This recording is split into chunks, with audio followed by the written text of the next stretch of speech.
So we're now into the final formal session of the afternoon, and just a quick run through of what's happening post the next two talks. We'll be meeting outside for 2:45 to leave on the networking tour, and then we will have at 6 p.m. the cocktail reception in the portico patio, which is directly outside.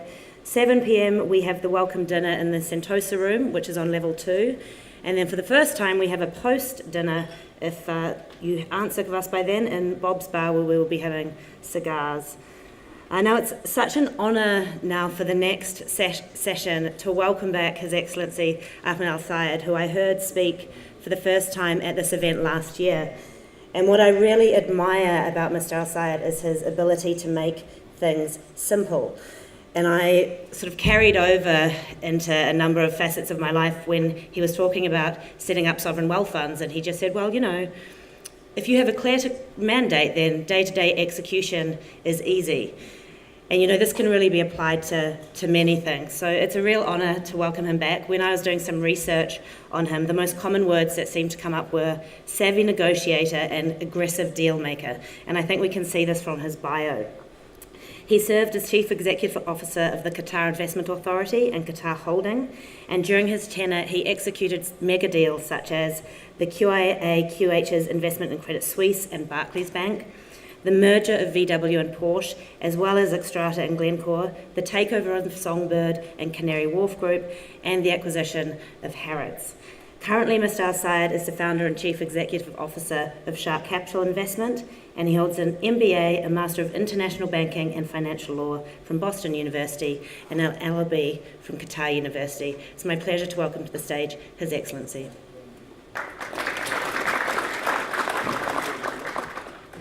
So, good afternoon, ladies and gentlemen. Thank you, Rachel, for the quick introduction, and thank you for also offering me to be here today with the nice gathering. I really enjoyed it last year, and I hope I can contribute, and we have a nice discussion together this afternoon. So, last year I spoke about sovereign wealth fund and economic development in general, and this time I want to see how sovereign wealth fund will integrate or would integrate within the government economic policy, and is that important or not? So, why SWIFT is important for economic development? I think we have, a lot of things, just summary here to brief it. It's important for a global economy. They provide cross-border investment, and during the 2008 financial crisis, they played as a role as a stabilizer, long-term investor, and that's crucial. And the IMF, supported that role during the crisis. So that's globally. But to be frank with you, SWIFT has been created for more to serve a local purpose rather than a global purpose. So when a government or a nation decide to create a SWIFT, it is basically to serve, a local agenda. How they play it locally, there is a different form of SWIFT. They can play it as a development fund to diversify the economy. They can play it also as the diversification tools for the government income. And that's why they put some of the assets outside. So just they got some, good income from other than the local jurisdiction, and with a different currency, and normally hard currency.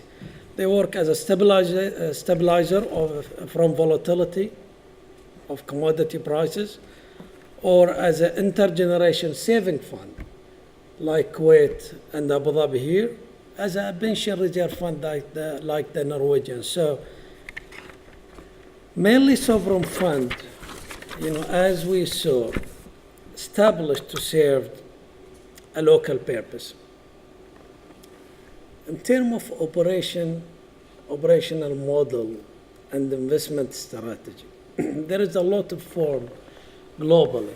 You have passive versus active direct versus indirect, local investment versus international, and long-term versus short-term.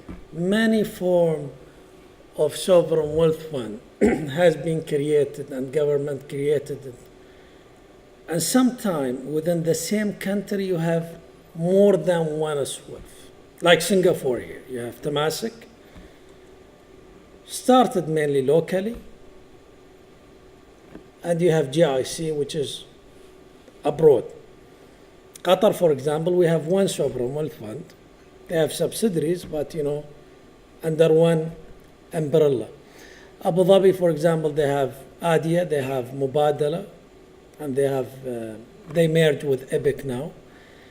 And they have Abu Dhabi Investment Council. Kuwait has one main sovereign wealth fund, but they have a development fund. Norway has one. The Canadian has more than one, especially the pension fund, but there is different objective for everyone. So the questions here to all of us, since it's a sovereign, that means government decide here, or i.e. government, parliament, policy makers. If we think about it, how they choose among different type, and as a consequences, how they choose which operating model or investment strategy is more relevant here. And if we think about it, government so far has a free hand. There is no criteria or guidelines to guide them which one. So, government decide we need a development fund, or we need a stabilizer fund, or we need saving fund. And that's okay so far. They have a mandate to decide and to choose which one is more relevant. But when it comes to the operating model itself, you need to link the investment strategy of the fund with the economic objective. So you cannot say this is a diversification fund to diversify our wealth because we are a commodity-based country and we need income generating. That's very general. You get my point? When you came to the portfolio managers and you tell them you have to implement this goal, the portfolio manager will tell you, okay, but we are running this on a commercial basis. We are not running this as a development fund unless we are creating a development fund. So, and there is the miscommunication here and the gap between the purpose and the mandate and the operating model. How you connect both and how you set up a clear criteria on linking the operation of the fund and the investment strategy with the main mandate. Therefore, there is a clear gap. And especially in developing countries, we lose a lot of opportunity cost because a country, any developing countries, which will have different priorities to, push their economic agenda forward, they might be advised, for example, to take the Norwegian model, which is completely different. Norway is different economies, more advanced economy, it's knowledge-based economy, they have technology and they have tax regime. So Norway, when they create the fund, they create it to preserve the wealth, not to develop the economy. So the revenue from the oil and gas, for example, it's over and above their budget needs. Whereas in Saudi Arabia, for example, they rely 70 or 80%, if not 90%, on the income of the oil revenue. When they started a sovereign fund, the mandate will be completely different. It's a developing country, it's an emerging market country. They need to create industries, create cluster. It's exactly what Singapore did long time ago. That's why from strategic planning, we have a clear mandate for which fund and why. And we cannot just get this answer from, an individual heads. Politician, government officers, member of parliament, changing every 4 years or 5 years. Some of them last for a long time.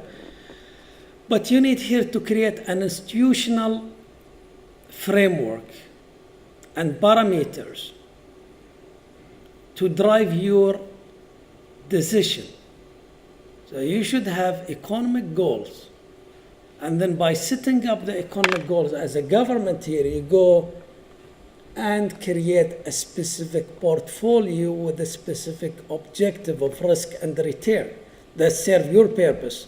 Because giving the management the freedom also, because if you hire someone from the Norwegian fund, they will tell you, do passive, market, you get my point, and that's the easy things. If you hire someone from Temasek, they'll tell you, okay, let's be active, creating cluster, invest in a company, and invest them. So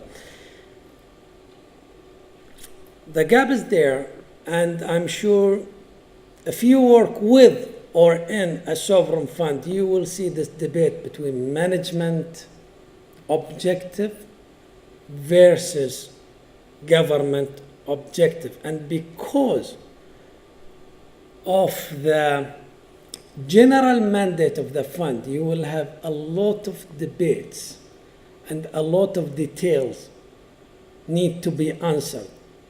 And the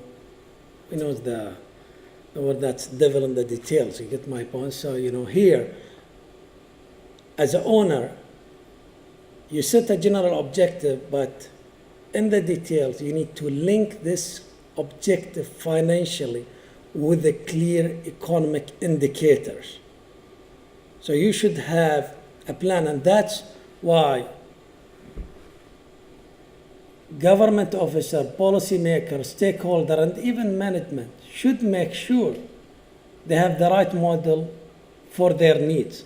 Otherwise, all model on standalone, it's good. However, which one is more relevant to your country at this stage? The bottom line, every country has a specific tailored portfolio to serve their interest. And this is very, very important when we compare sovereign fund. Because they are sovereign, they cannot play as a normal, from a portfolio management point of view, as a normal asset manager. They have a specific needs. And if it's not clear in the mandate, they have to clarify it with their owner, and that will set very important clarity on the mandate, and very important also measurement in terms of accountability and the performance. You cannot have a local development fund where you benchmark it with the Standard & Poor's 500 index, or other indices here. So in terms of also from performance and benchmark, it's very important. And I think how to get there is just we need to link the investment strategy of the fund with the economic goal. And to be frank with you, the management cannot decide on this, from my experience and from meeting with a lot of countries officers here. It should be both sides. It should be clarified the government level and from the management, because once you create a portfolio to set up the return target, to set up the risk appetite, to set up the strategy and the allocation, how much locally, how much internationally, you will need to clarify this with your owner, and then you can have a clear mandate, which if the mandate rationale is clear, then the execution is much easy. Thank you very much. That's in a nutshell.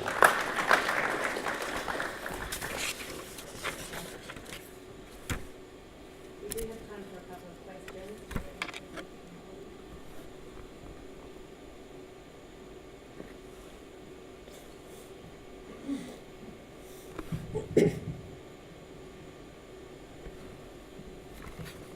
Your Excellency, thank you. So what are some mechanisms that governments have if they want to enter projects that are outside the realm of the sovereign wealth fund? Or what are some mechanisms in sovereign wealth funds that let them bring in something that would be considered truly alternative to the mandate?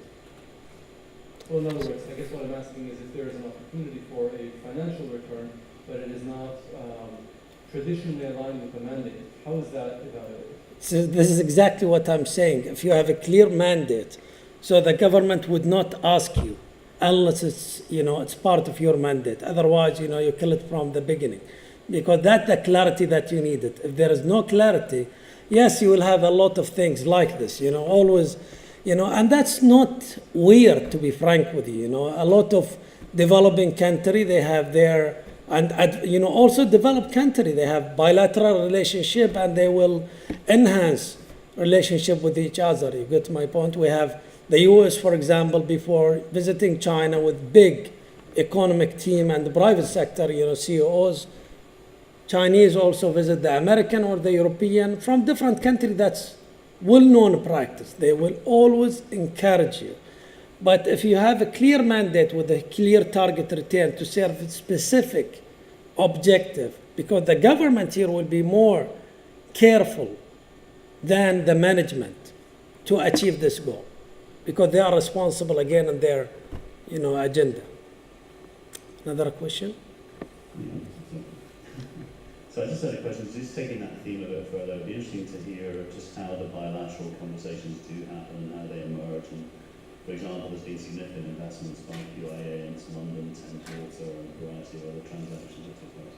How much involvement was it governmentally, intergovernmental, between the UK government and the Qatari government that drove that decision, or was it an investment decision that was taken based on cash flows, based on suitability for portfolio and so forth? So how much influence does each? So you mean how much the government interfere?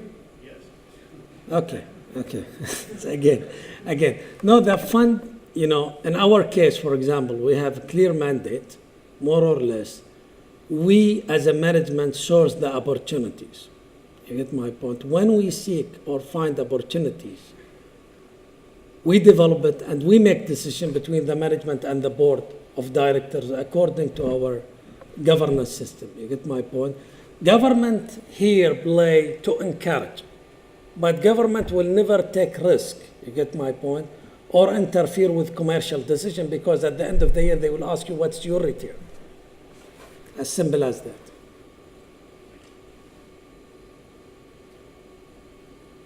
Another question?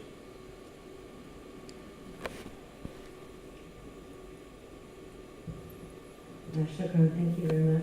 You talk about the linking of the economy and strategic policy. Another key player in that can be the central bank. What sort of role do you think the central bank should play in tandem with the government and the sovereign wealth fund? Yeah, thank you. I anticipate the central banks playing a different role. They are trying to stabilize the currency, reserve and currency policy. So that should be completely different mandate. And in most of the country, they have this first mandate is to do that. They could have a different portfolio, nothing crossed my mind or no name crossed my mind, but they manage it on completely different basis, and as a manager is not as an owner, because their first mandate and the ultimate mandate, they should manage the reserve to have the currency stabilized, and that's the most important thing for the country. That's why it's completely different than the purpose of the sovereign wealth fund itself. Any other questions? So, thank you very much.